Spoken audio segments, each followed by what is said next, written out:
అక్కడ జోగి రమేష్ మరుసటి రోజు జోగి రమేష్ ఇంట్లో పోలీసులు మళ్ళీ అక్కడే పోలీసుల సమక్షంలోనే అది కూడా అంతే.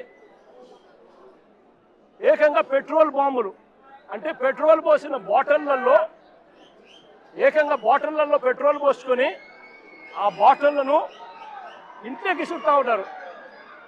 జోగి రమేష్ ఇంట్లో కూడా 2 గంటల నుంచి మధ్యాహ్నం 2 గంటల నుంచి 5 గంటల దాకా దాదాపుగా 300-400 మంది అక్కడ ఒక చోట అక్యుములేట్ అవుతా ఉన్నారు. అక్కడ ఒక చోటికి అందరూ కూడా వచ్చేటప్పుడు పోలీసులు పక్కనే ఉన్నారు. పోలీసుల సమక్షంలోనే జరుగుతూ ఉంది. పోలీసులు జరగనిచ్చినారు. జరిగిచ్చిన తర్వాత పోలీసుల సమక్షంలోనే జోగి రమేష్ ఇంటి మీద దాడి చేసి ఆయన ఇంటికి నిప్పట్టించే కార్యక్రమం చేస్తారు. రజనమ్మ అని ముందు రోజు గుడికి పోయి రజనమ్మ పూజ చేసుకొని వస్తూ ఉంటే వెంకటేశ్వర స్వామి గుడికి పోయి పూజ చేసుకొని వస్తూ ఉండేది. వెంకటేశ్వర స్వామికి పోయి గుడికి పోయి పూజ చేసుకొని ఆయన వస్తూ ఉంటే ఆయనను అక్కడే అడ్డగించి గుడి బయటే అని ముందు రోజు గుడి బయటే ఆయనను అడ్డగించి ఆయనను తిడుతూ దుర్భాషలాడుతూ పోలీసుల సమక్షంలోనే ఆమె మీద కూడా దాడికి యత్నం చేశారు. ఇంకా ఏమైంది తెలుసా? ఇంకా ఆశ్చర్యం ఏమిటో తెలుసా?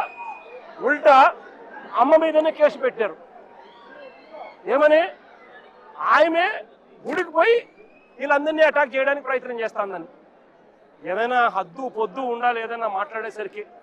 ఇది జంగిల్ రాజ్ కాదని అడుగుతా ఉన్నా. బ్రహ్మనాయుడు అన్న ఆయన చేసిన పాపం ఏంది? ఆయన గుడికి బయలుదేరినాడు. చంద్రబాబు నాయుడు గారికి దేవుడు జ్ఞానోదయం చేయాలని, చంద్రబాబు నాయుడు గారు అనే వ్యక్తిలో పశ్చాత్తాపం రావాలని, చంద్రబాబు నాయుడు అనే వ్యక్తికి దేవుడు దయ వల్ల ఆయనకు ఆయన కొడుకుకు ఆయనతో పాటు అక్కడే ఉన్న ఆయనతో పాటు ఆయన పార్టీలో ఉన్న పవన్ కళ్యాణ్ గారికి అందరికీ కూడా జ్ఞానోదయం జరగాలి అని చెప్పి బ్రహ్మనాయుడు ఆయన గుడికి పోతా ఉంటే గుడి నుంచి ఆయన బయటకు వస్తూనే ఉంటే ఆయన మీద కూడా అటాక్ పోలీసుల సమక్షంలోనే ఆయన మీద కూడా దాడి. నేను అడుగుతా ఉన్నా, కాకాని గోవర్ధన్ అన్న విషయం అయితేనేమి, ఇంకా వీళ్ళందరి విషయాలు అయితేనేమి, తప్పు చేసేది చంద్రబాబు నాయుడు చేస్తా ఉన్నాడు. తప్పుడు ఆరోపణలు చేసింది చంద్రబాబు నాయుడు చేస్తా ఉన్నాడు. అవి తప్పుడు ఆరోపణలు అని చెప్పి దేవుడే మొట్టికాయలు వేసినట్టుగా ఏకంగా సిబిఐ తాము ఫైల్ చేసిన ఛార్జ్ షీట్లోనే కేంద్ర ప్రభుత్వ సంస్థలైన ఎన్డీడీబీ, ఎన్డీఆర్ఐ లాబొరేటరీసే క్లీన్ చిట్ ఇచ్చే కార్యక్రమం చేస్తూ ఉంటే ఎటువంటి జంతు కొవ్వు కలవలేదు అని చెప్పి వాళ్ళు పూర్తిగా వివరణ ఇస్తూ ల్యాబ్ రిపోర్ట్లు ఇస్తే సిబిఐ ఆ రిపోర్ట్లను కూడా ఏకంగా ఛార్జ్ షీట్లోకి చేరుస్తూ వైవి సుబ్బారెడ్డి కానీ, కరుణాకర్ రెడ్డి కానీ, ఇంకొకరు కానీ ఎలాంటి తప్పు చేయలేదు అని చెప్పి వాళ్ళ పేర్లు కనీసం ఛార్జ్ షీట్లో కూడా పెట్టకుండా క్లీన్ చిట్ ఇస్తే, ఎలాంటి అరెస్టులు చేయకుండా సిబిఐ క్లీన్ చిట్ ఇస్తే చంద్రబాబు నాయుడు గారు దేవుడికి ప్రజలకు క్షమాపణ చెప్పాల్సింది ఆయన చేస్తా ఉన్నది ఏమిటి? ప్రతి విషయంలోనూ కూడా చంద్రబాబు నాయుడు చేస్తా ఉన్న రాజకీయాలు ఇలాంటి దుర్మార్గపు రాజకీయాలే. చూడండి, మీరే ఆలోచన చేయమని అడుగుతా ఉన్నా. సూపర్ 6, సూపర్ 7 ఎన్నికలప్పుడు మాటిచ్చాడు, బాండ్లు ఇచ్చాడు. ఇంటింటికి వెళ్ళి అమ్మా బాండ్ తీసుకో తల్లి, మీ ఇంట్లో ఎంతమంది ఉన్నారు, మీ ఇంట్లో నిరుద్యోగులు ఉన్నారా, మీకు 36,000, మీ ఇంట్లో పిల్లలు ఉన్నారా, ఇదిగో మీకు 15,000, మీ ఇంట్లో రైతులు ఉన్నారా, ఇదిగో మీకు 26,000, మీ ఇంట్లో మీకు చిన్నమ్మలు పెద్దమ్మలు 50 ఏళ్ళ వయసులో ఉన్నారా, వాళ్ళకు 48,000, ఉద్యోగం కోసం వెతుక్కుంటున్నారా పిల్లలు 36,000. ఈ మాదిరిగా బాండ్లు ఇచ్చి ప్రజలను మోసం చేసి సూపర్ 6, సూపర్ 7 హామీలు ఇచ్చి ఈరోజు ఏమంటాడు?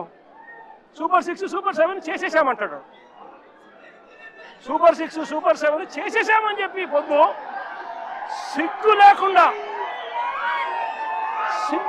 అబద్ధాలు ఆడుతూ ఉన్నాడు.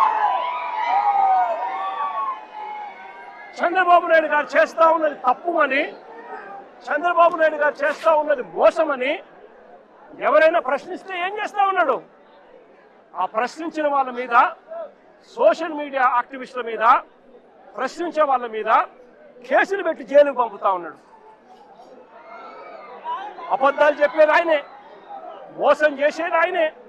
ఆ తర్వాత ఆయన ఎవరైనా ప్రశ్నిస్తే వాళ్ళ మీద అక్రమ కేసులు పెట్టి అక్రమ సాక్ష్యాలు క్రియేట్ చేసి వాళ్ళను జైలుకు పంపించి చివరికి సోషల్ మీడియా పిల్లలని కూడా చూడకుండా చంద్రబాబు నాయుడు గారిని ప్రశ్నిస్తున్నారని చెప్పి ఏకంగా వాళ్ళ మీద గంజాయి కేసులు పెట్టి వాళ్ళ కెరీర్ను సైతం నాశనం చేస్తా ఉన్న వ్యక్తి ఈ చంద్రబాబు నాయుడు గారు కాదా అని అడుగుతా ఉన్నా.